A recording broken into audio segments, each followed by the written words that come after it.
You've probably heard it before. Give the rich more money and the wealth will trickle down to everyone else. But does it actually work? Today we're breaking down the trickle-down effect, where it came from, what it means, and why it's one of the most debated ideas in economics and beyond. What if the money never trickled? What if it just pooled at the top? The trickle-down effect is the idea that benefits given to the wealthy or powerful will eventually benefit the broader population through things like job creation, investment, or innovation. The term gained popularity in the 1980s during the Reagan administration, though critics coined it satirically. Reagan's policies were officially called supply-side economics. The idea? Cut taxes for the rich and corporations, reduce regulation, and the prosperity will cascade down. So does this sound like common sense or clever justification? I see some of the common sense in it. I don't know about clever justification because the argument from the other side is they're cutting taxes to corporations and billionaires in order to benefit the donor class that gives money to them. So some of it is true. I mean, we've seen it in the past with different politicians, but there is an effect, a good economic effect to cutting regulations, cutting rules, cutting certain onerous laws out that don't really do the things that it's supposed to do whenever they're implemented, and allowing corporations and people just to go out and make money. But we have to keep in mind that like 80% of the US economy isn't big corporations, it's small business. It's people with that people, just normal everyday people that own their own business and have less than 100 employees. It benefits a large swath of individuals whenever you decide to cut certain things like taxes or regulations. Small business under 100 people? I mean, is that the definition of a small business? Nah, I wouldn't think. I mean, or is it? I mean, there's a lot of businesses under 100. Right. But 80% of the economy is driven by what we've defined as small business. So I don't know the exact definition of a small business. I just threw out 100 people because Oh, okay. That's fine. Some examples: 1980s U.S. tax cuts, Reaganomics, major tax cuts for the top earners. This still happens today. With promises of job creation and economic growth, they argue it led to income inequality. well, income inequality has been around since forever. Fair is always in the eye of the beholder. It's usually defined by whoever's saying it. Some people will say, you killed my family member, so you deserve to die. That's fair to them. Whereas the family members of the person they're saying needs to die are saying, whoa, hold up, they made a mistake. You know, so it's always in the eye of the beholder. Hey, that's an interesting trickle down effect example. I like it. Right. But you also keep in mind that Reagan's tax cuts, the things that he did with regulations, he inherited a lot of inflation from the Carter administration. They had they'd spent a lot of money on programs that didn't work, and Reagan come in and cut a lot of that, decided to lower taxes, and we saw one of the biggest economic booms in the history of the U.S. throughout the 1980s. Then we move on to the Bush tax cuts. Similar policies focused on cutting taxes across the board, with the biggest benefits going to the wealthy. Long-term effects are debated. The biggest benefits going to the wealthy. So if you cut everybody's taxes by 1%, who gets the biggest benefit? Obviously the wealthy do, but everybody got the same benefit. Yeah. So it's kind of a non sequitur argument. Like it doesn't follow. There's a lot of other things you have to consider in that. Under Trump, corporate taxes were slashed. Some companies raised wages or handed out bonuses. Others bought back stocks.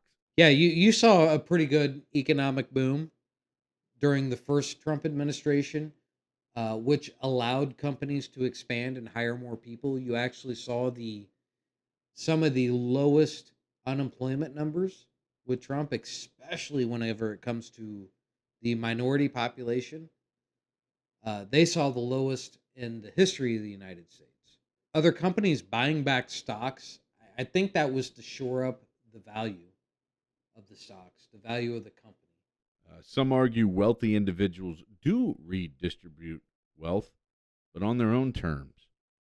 Yeah, I mean, to get tax breaks, you'll see it. No, I mean it's true. I mean it's always on their terms. Billionaires they tend to garner a lot of power with their money, and then they determine what they will or what they won't do with it. A lot of them start NGOs or nonprofits. A lot of NGOs are nonprofits, anyways, but they shuffle a lot of money around. There's a lot of money that flies around with billionaires. They don't stay stagnant. Have you seen this play out in your workplace or community? I don't believe I've seen it play out in the workplace. No. Do you think wealth really trickles down, or does it get stuck at the top? Well, there'll always be a portion of it that gets stuck at the top, but the wealthy always want to find ways to invest money, whether that's other companies or whether it's inventions or the next best gadget, whatever. They're going to try and make their money work for them. Well, and then that's when you get into the various streams of money. Takes money to make money. That's when you can Very get into true. other things. How do we measure success? By growth at the top or stability at the bottom? I would say there's markers for both.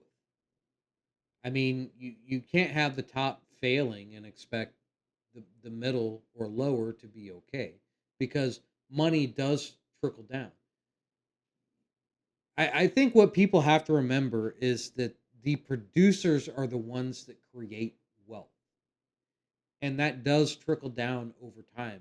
As people get better at their jobs or get better educated, then they're going to invent the next best thing.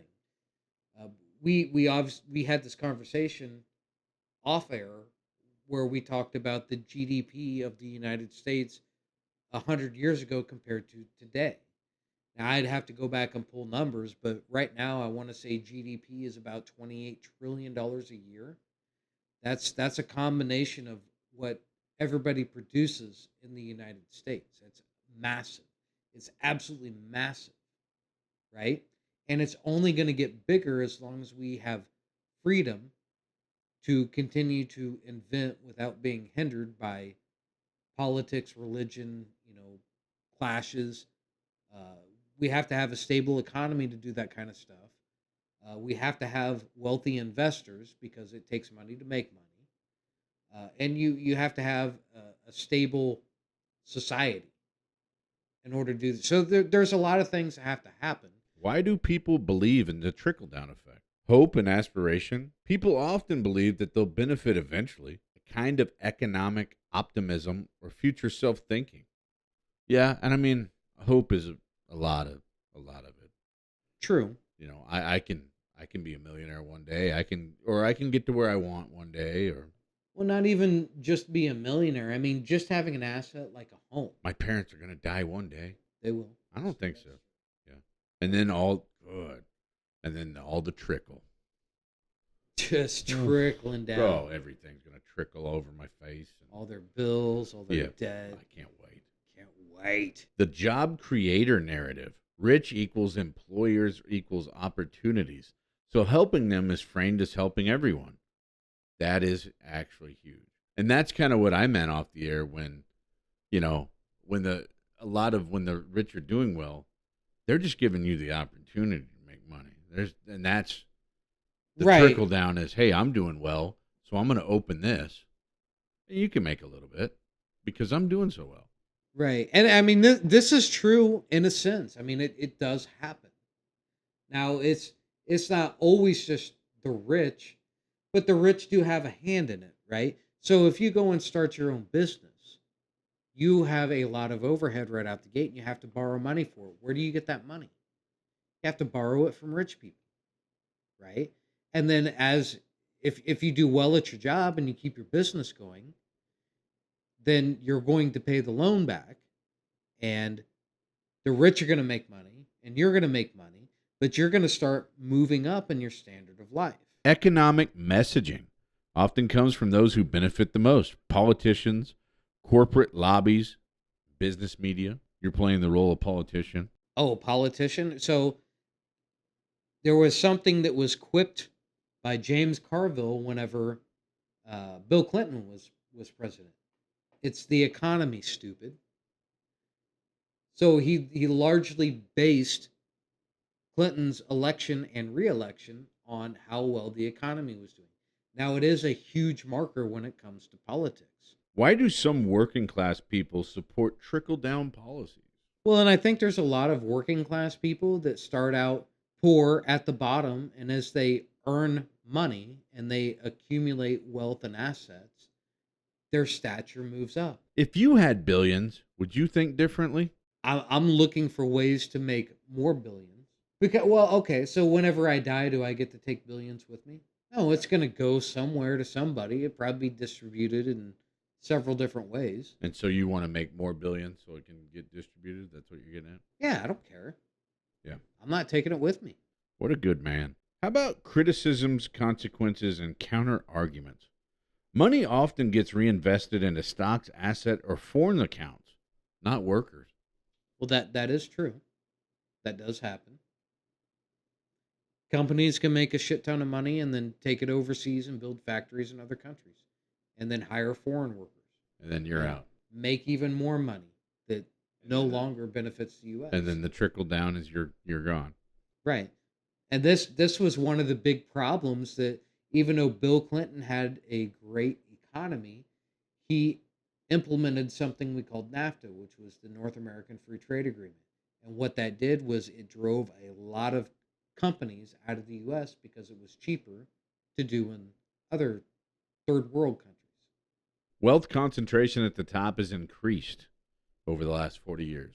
Yeah, that's true. Economic data often shows stickiness. The rich stay rich, the poor stay poor. There's some psychological arguments that could be made for that, but yes, I mean, we refer back to rising income inequality, wealth concentration at the top, because wealthy people are smart at making money, right?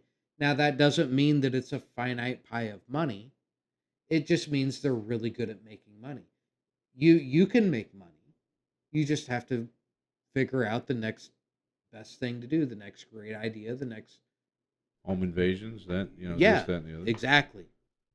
Bottom-up economics, universal basic income, progressive taxation, investment in education and infrastructure. Those are alternatives. And some people do that, I'm sure. Right. Some of those are Marxist slash communist slash socialist ideas that societies, forward-thinking societies, don't have a lot of stomach for. Universal basic income. So you're just going to pay people to exist. Some countries have flirted with that idea. But you're paid for the value that you provide, right? Sure. I mean, yeah, that's the idea. I mean, yeah, that's an idea. I don't I don't know if that always works out wherever you guys are working, but yeah, I mean that's a theory. That's a hell of a theory. A lot of people will hate that argument that I'm about to present, so I'm just going to stop there. Yeah, that's a hell of a theory. Progressive taxation, we do that here. Yeah. That's already done. Right. Investment in education and infrastructure, we spend more money on students than any other country in the entire world. Is there a version of a trickle-down effect that could actually work? I believe so. I think trickle down is better than bottom up, but it has to be balanced. You can't concentrate all the wealth at the top and then just hope and pray.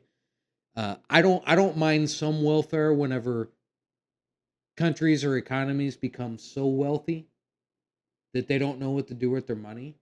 Then obviously start building some people up. The trickle-down effect is a seductive idea, but when you look closer, it's not always backed by evidence.